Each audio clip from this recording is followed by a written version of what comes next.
Be the first to know. Nsem-Pii TV.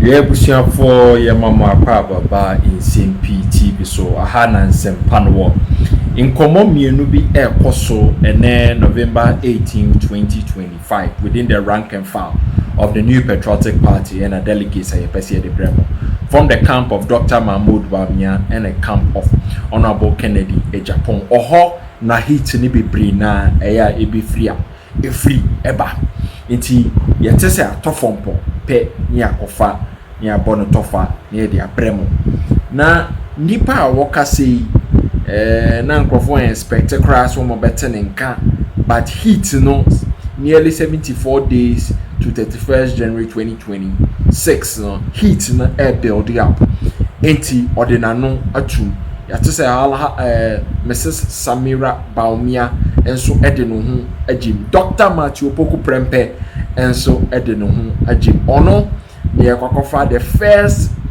nkomodie no aba na Dr. Matthew Poku Prempe ne nsem a waka no yebe kan baby e free na baby a die ntia all kan die okay. Now second matter so da ho in the camp of NATO our be joining Honorable Kennedy Agyapong. Kofo bebre na blame me said Dr. Mahmoud Bawumia any lose 2024 elections for the New Patriotic Party. This is a PA said Dabi enye nokre na this is MCs o menti manye adwuma e wo municipalities no districts and no kan na a major factor na no sobo no o de bo NATO in Honorable Kennedy Agyapong camp.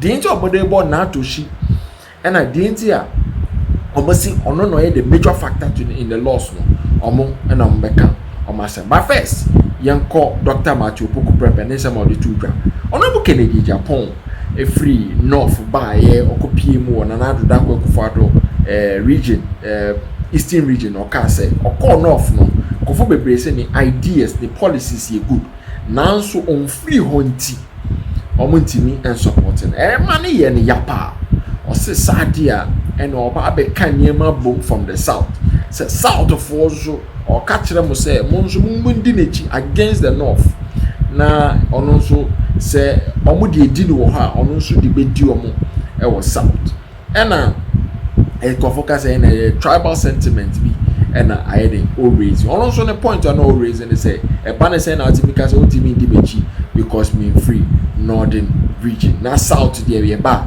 na southness for edi Dr. Mahmoud Bawumia of free the north ne kura no nti okai no na akofo bebre ka say dabi Honorable Kennedy Agyapong wanye de wankan yi eno enkoda nchen Dr. Mahmoud Bawumia de reply ba but Dr. Matthew Poku Prempe chinchire reply or the aba no esa waso ensa o ka kire o say wo hwe president o ma be di Ghana so as president o fi all parts of Ghana Fante for Sisalo for Gonja for Achem for Ever for different parts Asante for omuna abe president of Ghana inti enye nipa tribe bi baako and a president na eye omo dia inti obi kase me free ha inti monto mama dia sa nipa no onye ready so be president of the Republic of Ghana yiwia near the NATO Nsem atoso yengo tie Dr. Matthew Poku Prempe Nsem odi to then reply to Honorable Kennedy Agyapong Nsema odi free north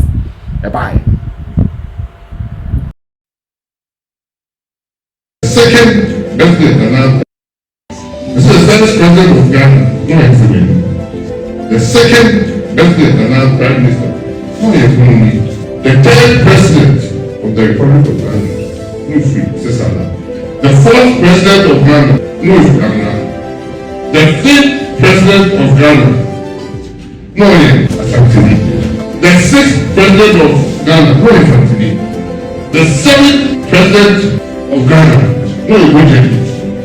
The 8th president of Ghana, no Achimi. If you want Shakiri, you may have 100% vote to Shakiri, any president. And I want to be greater account for 100%, any president. And I want to be water ready for 100%, any. This is what I'm voting for. All over Ghana. That performance will be able to now. Was it achieving which one we are Ghana president? What is the people that say, you don't check this, you don't come here. What do you need to understand? This is the focus. Yeah, we are coming. Which one the playground is? Say, now me election as a DC of the MPP ticket. Na me common fan kakana ebe banu so a ema me fanye edwuma ma fo hu edwuma meye. So just here. Won so a otenkan. This is some common fan na wo so say emfa ma edisi fo no fanye edwuma. Na sebe odo we ko na say buy. And so you see these are some of the reasons why we lost the election the way we did. So Bia East 2024 general election parliamentary, Richard Agyapong of the NDC are now yet incumbent on 12,948 votes, to 60.79%. And Nicholas Kuyong, okay, Nicholas Kuyong, yes, also of the NPP now 8,351, it's now 39.21%. So now NPP candidate no sign DC. Yes. The concern is said. Or co-election. The common fund administrator no release the common fund name Emma ebeba ni atiso but o release sika MP no so fan ko development compound chip compound also or the MP no the need na so it did not go through the disassembly mark as we na ka say ya boama you see chips compound e wo bia it release the money was rather sent through the RCC, Regional Coordinating Council. So how does the DC take credit for the work that was going on? Also contested via MP. And so you see when some of these things happened, among Fokasa FAO, allocations na Ebano, the Minister of Finance at that time had the cause to say, Sikana Ebano, Acha or common fund account to do. We release Manko. No, remember, the Sikabi buyer some kosi then be approval score. Time I scan a buyer no. Now inflation I can scan my scan it for project review. But she cannot net the contractor let the account this assembly commission account name. Tell it I mean Adam it clearly says everything. But Mr. Document you now said you say you were my what people have been asked to go and serve. Now this is what we did to the party. It affected the party. District Assembly Common Fund. No? Yeah. Now to see manage for how long? For the 8 years or 7 years plus. Or 8 years. For 8 years and no. And who said that Bugri, meaning see, maintiasi, because I mean Adam, our finance minister, we let to Chokoma, I mean now to she said, yet the development partners at the Sika Abre or minus in Fanyajuma. Yeah. And no the Musika near Juma, no matter by assessment, they come to assess. Why in year near Maobiaka? Near this kind of money from 2023, that's kind of account to not only releasing Mamono. Yes. Or Mamo, any reason to no release. Oh, maybe these issues were issues that made TT or platform. So, I mean, what a bit like that. Now, Bugri, Minister of State, Kasa, Yamfa, now OMC, and ADC. No, say, be a no amount to say, oh, be a more stakeholders. Yes. It will be a ABC, the reason T, and I intimate this basis scanning from there was no reason. We also told say no Rani Acho letter Abremo say and I have from a mutual letter emerging we decide mutual letter emerging just in this animal. So that's a man of credit. I think so most of the districts were obviously cool. Only we decide come out there. These are fishing communities. I want to make Mpuano no man I say Otodeko. No control volunteer we decide fertilizers and they are coming by force. And it happened in most regions. The Uti, Volta, Baby. But you see, they said under local governors and NDC for the year. Because they will Emma MC, one fine you on the ground and they now.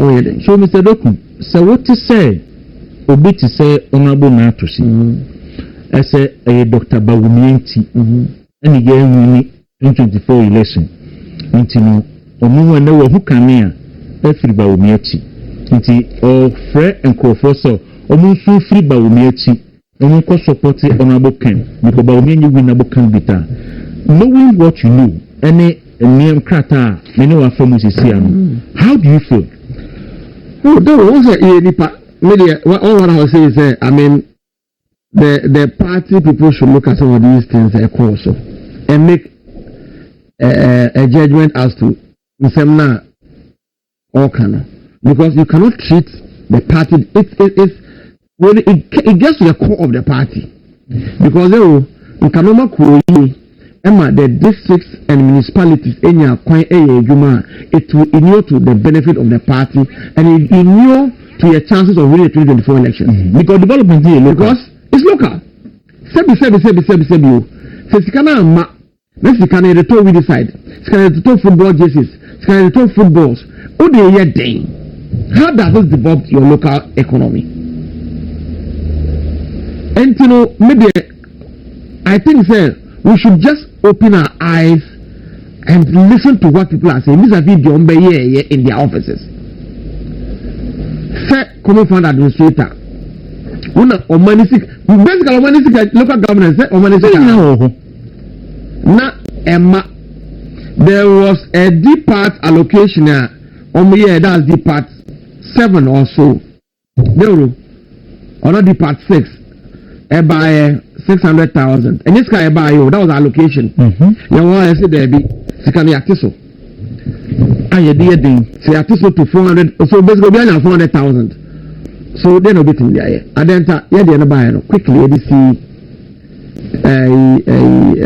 KG Amahia. And I make sure say quickly see commissioners and in free office. And you made reference say you discovered by name for specific project because of delay and to me any project. So the contractor said you want to because time is kind of buy and not inflation account sikano and deeper sikano so they buy and we rules down and say at the end I say fire and one out so we have to write a letter to the common fund to the Minister of Local Government through the common fund say sikana mudima ya say fanye ABC ne tia fanye say say ye japo na ediko set of furniture and the Chama school crown and the approval came and also in my tenants and also so in my tenant I mean we tried to make sure say those things were utilized. Yes, KG block wa mahia yetonkonya no so echichema school crown but the fact is that should have been done earlier. Okay, but my predecessor here answer na member office so there were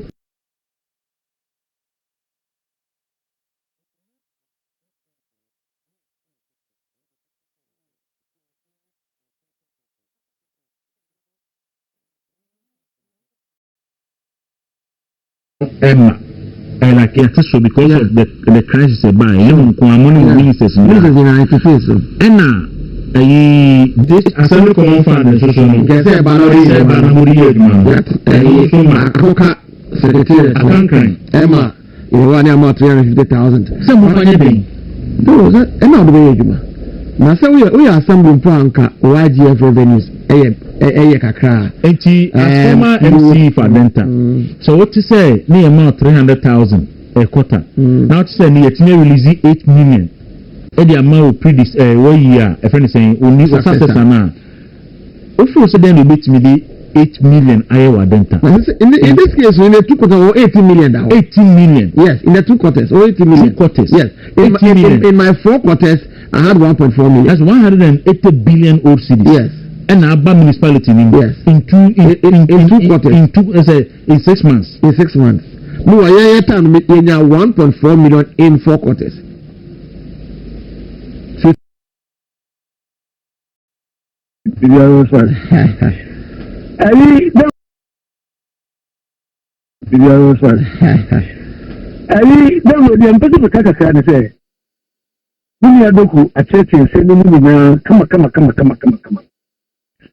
but I say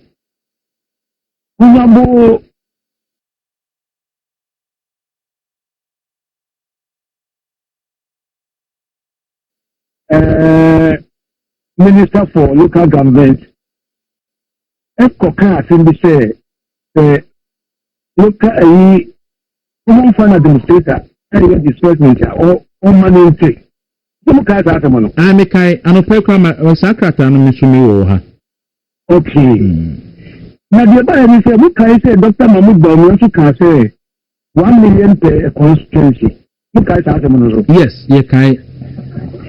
Say this for the ammonia no. Ammonia because who say Dr. Mahmoud Bawumia can need no. Anytime I go TV studio no. Now who be question say first come e ba.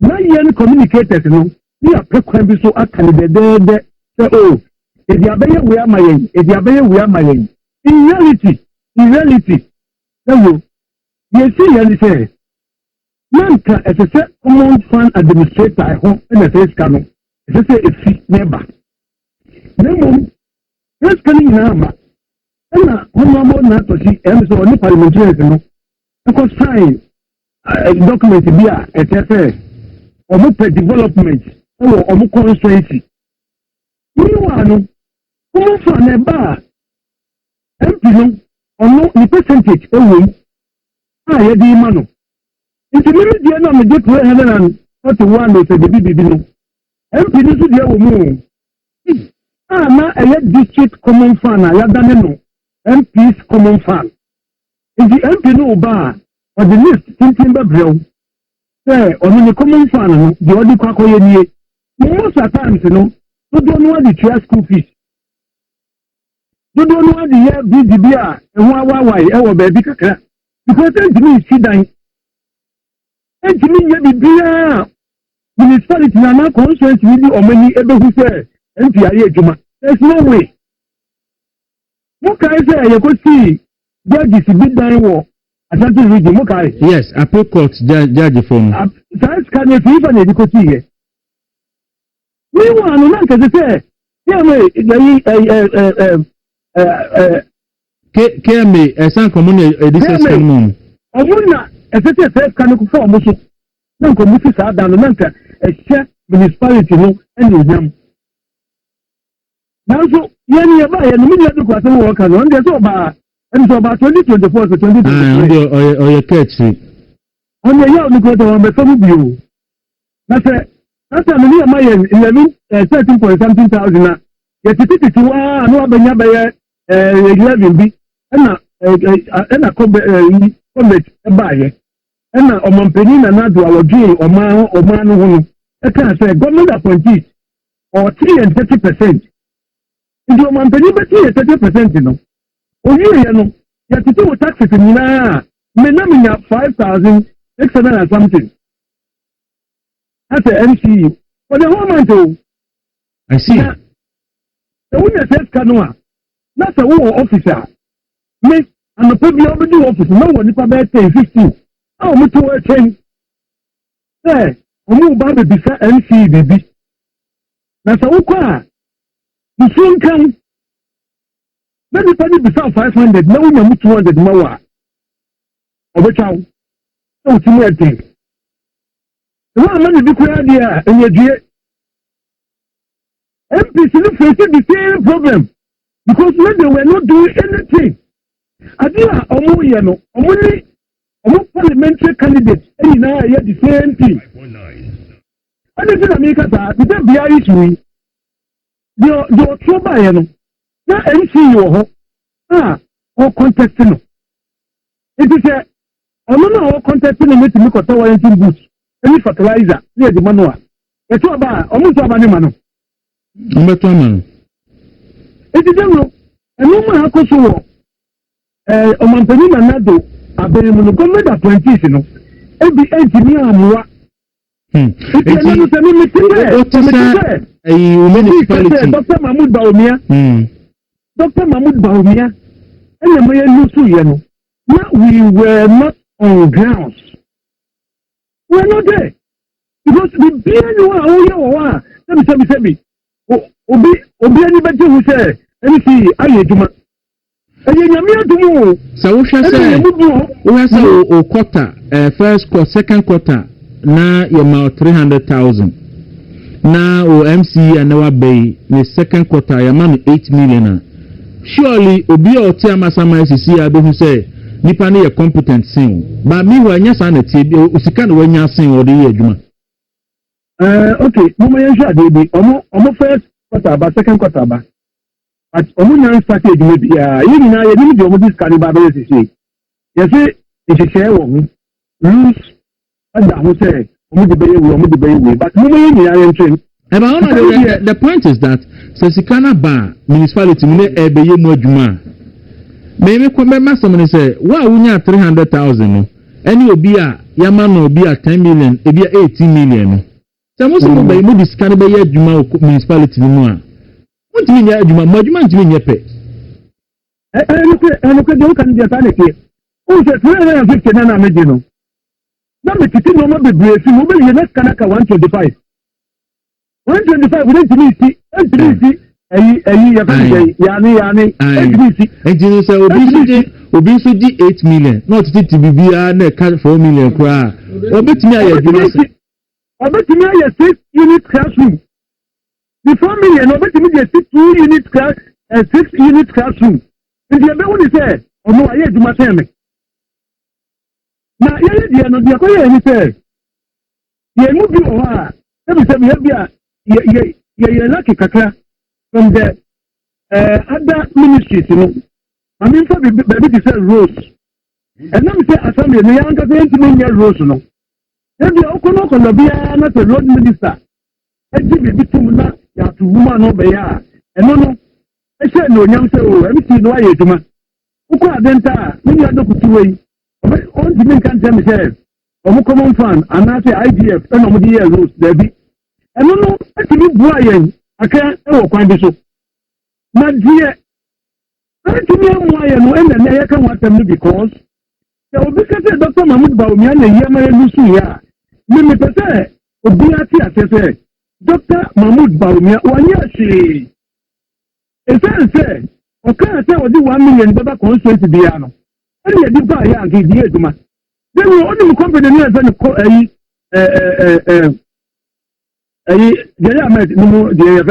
Coastal Development Authority. Coastal Development Authority.